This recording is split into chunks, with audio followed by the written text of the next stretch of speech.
दिल्ली में दफ्तरों के टाइम टेबल में तब्दीली होने के आसार नजर आ रहे हैं। मौसम सरमा में दफातर के औकात में तब्दीली का इम्कान है। वजीर आला अरविंद केजरीवाल ने तब्दीली औकात के इशारे दिए हैं।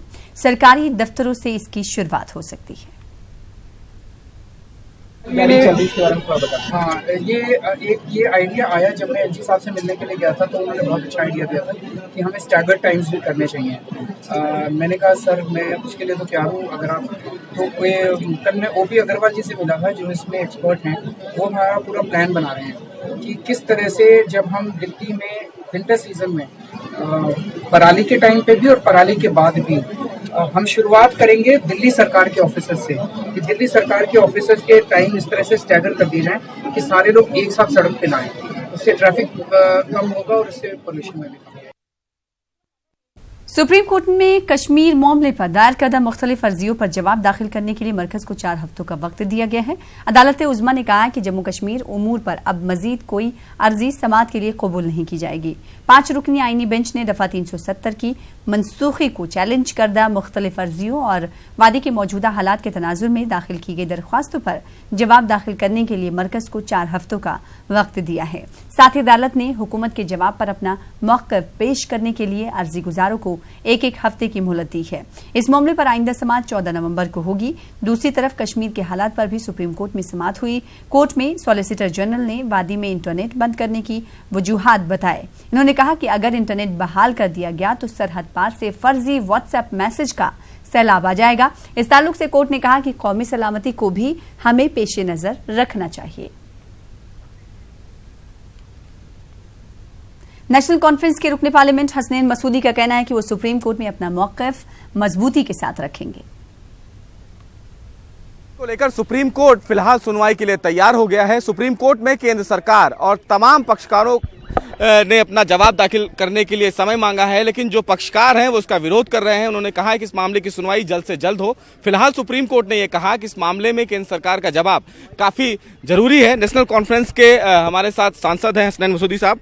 सर, आज सुप्रीम कोर्ट में आप लोगों की मांग थी कि इस मामले में सुनवाई की जाए। आप लोगों की पिटीशन क्या थी और क्या हालात हैं कश्मीर में फिलहाल? देखिए, हमने चैलेंज किया है कि जो हमारे बड़े कन्विंसिंग और कोजेंट ग्राउंड्स हैं, बड़ी एक हमारी जो ग्राउंड्स है दिए हुए पिटीशन में, तो उससे बिल्कुल साबित है कि ये जुडिशल सिक्योरिटी स्टैंड नहीं कर सकता है। जो भी किए गए जो इक़दाम किए गए 5 और 6 अगस्त को, वो 272 का कॉन्स्टिट्यूशनल ऑर्डर हो, 273 का कॉन्स्टिट्यूशनल ऑर्डर हो, या जो स्टेट है उसकी तकसीम हो 2 यूनियन टेरिटरीज में, ये किसी का कोई भी कानूनी आईनी जवाज़ है ही नहीं।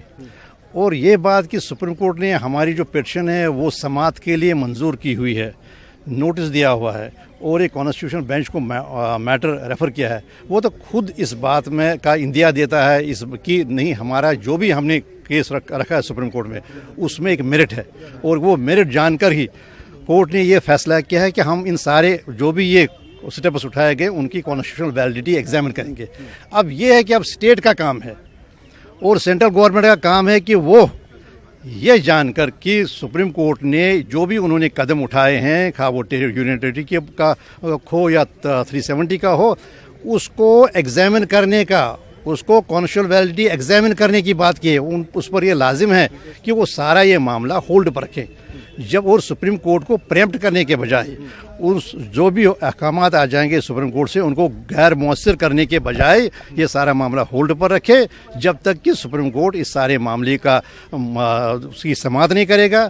जो इसका जो विपक्ष है या जो रिस्पॉन्डेंट्स हैं वो अपना जो भी उनका केस है काउंटर की सूरत में वो ना पेश करे, तब तक वो सारा मामला होल्ड पर रखा जाए। मसूदी साहब, ये केंद्र सरकार बार बार कह रही है कि कश्मीर के अवाम के लिए ये एक बड़ा फैसला है। कश्मीर के अवाम 70 साल से जिस चीज़ को नहीं मिल पाए, जिस चीज़ को नहीं ले पाए, उस मामले के लिए एक बड़ा फैसला है जो लेना चाहिए था।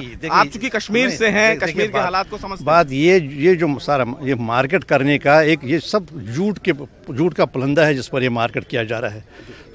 जम्मू कश्मीर की रियासत मुल्क की बाकी स्टेट से आगे है तरक्की में, एमेंसिपेशन ज़्यादा है, 9 यूनिवर्सिटियाँ काम कर रही है और हमारा जो पर कैपिटा इनकम है वो नस्ब से ज़्यादा रियासतों से ज़्यादा है। और जो बार बार कहा जा रहा है कि वहाँ पर जी 3 रीजन्स को नहीं एक सेंस ऑफ पार्टिसिपेशन नहीं थी, वो सबसे बेहतर है। ये सारे झूठ पर ये मार्केट किए जाते हैं।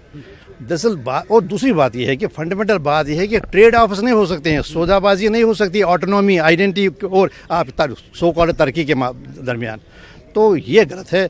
अब अगर ये होता फिलवा का तो ये बात नहीं होती कि पिछले 60 दिन से सारा बैठा हुआ है। देखिए, कारोबार बंद है, पब्लिक ट्रांसपोर्ट बंद है, रेलवे बंद है, स्कूल बंद है, कॉलेज बंद है, यूनिवर्सिटी बंद है। क्यों बंद है? जरा आप खुद से सवाल पूछिए। हाई कोर्ट के जज भी रह चुके हैं, तो आप इस ग्रेविटी को बहुत बेहतर समझते हैं। जिस तरह केंद्र सरकार का फैसला लिया गया है, क्या आपको लगता है कानूनी तर्कों के आधार पर आप टिक पाएंगे सुप्रीम कोर्ट में? देखिए, हमारा बड़ा ही मजबूत केस है, हमारा रॉक सॉलिड केस है, मजबूत केस है। ये एक लम्हा के लिए नहीं रह सकता है। जो भी प्रयास उन्होंने किए, जो भी उनके सेटअप से 272 हो, 273 हो या विभाजन की बात हो, नहीं रह सकते। ये सारा कानून आइन पर असॉल्ट करके किया गया है, ये सारा आइन को मजरू कर। और हमारा क्या प्रयास है? हमारा प्रयास है सुपरमैसी और majesty of constitution of India, क्योंकि उसको रोंद कर ये किया गया है। इसी वजह से तो यही तो बात है ना, आपको इंडिया यही है कि सुप्रीम कोर्ट ने फैसला किया है कि हम इसकी कॉन्स्टिट्यूशनल वैलिडिटी एग्जामिन करेंगे, और ये नहीं कि छोटे बेंच 5 जज साहिबान इसकी करेंगे। उसका मतलब है ये तो एक संदेशा देता है ना आपको। एक संदेश क्या मिलता है कि नहीं, सुप्रीम कोर्ट भी इसकी वैलिडिटी एग्जामिन करनी चाहिए। तो सुप्रीम कोर्ट फिलहाल इस मामले में अब 14 नवंबर को सुनवाई करेगा, लेकिन सुप्रीम कोर्ट में जो एनसी की तरफ से जो फिलहाल हसन मसूदी साहब हैं, इन्होंने कहा है कि हमारी याचिका तार्किक रूप से सही है और हम सुप्रीम कोर्ट में अपनी दलीलों को मजबूती से रखेंगे। खैर, आखिरी फैसला देश की सबसे बड़ी अदालत को करना है, लेकिन देखना यह होगा कि आने वाले दिनों में सुप्रीम कोर्ट का फैसला किसके पक्ष में जाता है। कैमरामैन सत्यप्रकाश के साथ सुशील पांडे, न्यूज़ 18, दिल्ली। जम्मू के एक टाडा कोर्ट ने एक केस के सिलसिले में जेकेएलएफ के चीफ और अलहदगी पसंद लीडर यासीन मलिक मामले की समाअत को 23 अक्टूबर तक मुलतवी कर दिया है। यासीन मलिक आज जम्मू की टाडा अदालत में पेश नहीं हुए। तिहाड़ जेल इंतजामिया यासीन मलिक को कोर्ट में पेश करने से कासिर रही। तिहाड़ जेल इंतजामिया ने कहा कि वो यासीन मलिक को टेली कॉन्फ्रेंसिंग के जरिए से कोर्ट में पेश करने की ख्वाह है। इस मामले में अगली समाअत 23 अक्टूबर को होगी। 1990 में फिजाइया के 4 जवानों के कत्ल का ये मामला है। मलिक फिलहाल टेरर फंडिंग मामले में गिरफ्तार है। सीबीआई के वकील पीएस भारद्वाज ने उम्मीद जताई है कि अब मामले की तेजी से समाअत होगी और इंसाफ किया जाएगा। इसको पेश नहीं किया जाए सिक्योरिटी रीजन की वजह से, इसलिए इसके कंडक्ट जो है वीडियो कॉन्फ्रेंस की जाए। प्रोसीडिंग इसमें से आम जो होती है दैट आर अलाउड, इसमें से लीगली उसके वजह कंडक्ट किया जाए। इसलिए नेक्स्ट तारीख उसने आर्डर लिखा है, उन्होंने कहा उसको कंडक्ट हम करेंगे। एडवोकेट भी उसको बुलाया जाए, उसको जड्डे शाह को, और 23 को उसमें अक्टूबर को 2019 को उसमें से प्रोसीडिंग उसके खिलाफ वीडियो कॉन्फ्रेंस के जरिए की जाएगी। इसमें से यासीन मलिक के साथ साथ जो बाकी अक्यूज्ड हैं, क्या उनमें से कोई था? हाँ, उसमें से 3-4 थे, 2 उसमें से नहीं है, और भी आए थे। रूबिया केस में भी 6-7 आए थे।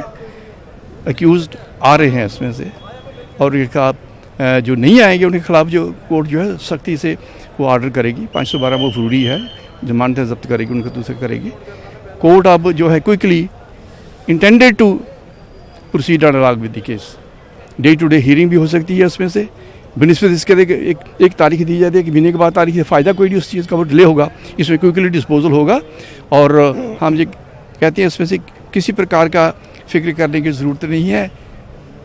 20 साल का पुराना केस है, ये डिसाइड होगा और क्विकली होगा और एविडेंस पर होगा। चार्जशीट भी उसमें से बहस उसमें से होगी, शुरू होगी। चार्जशीट बहस हुई तो फिर एविडेंस भी आएगी उसमें से। 2008 मालेगांव धमाका केस में खुसूसी अदालत का बड़ा फैसला आया है। एनआईए की अपील मुस्तरद कर दी गई है। अब अगली समाअत खुली अदालत में होगी। हुकूमत और जांच एजेंसी ने बंद कमरे में समाअत की दरखास्त की थी। वाज़ेह है कि जमीयत उलमा महाराष्ट्र की कानूनी कमेटी ने इस पर एतराज जताया था और एनआईए की अर्जी की मुखालिफत की थी। दूसरी जानिब सहाफ़ियों ने भी एनआईए की अपील की मुखालिफत की थी।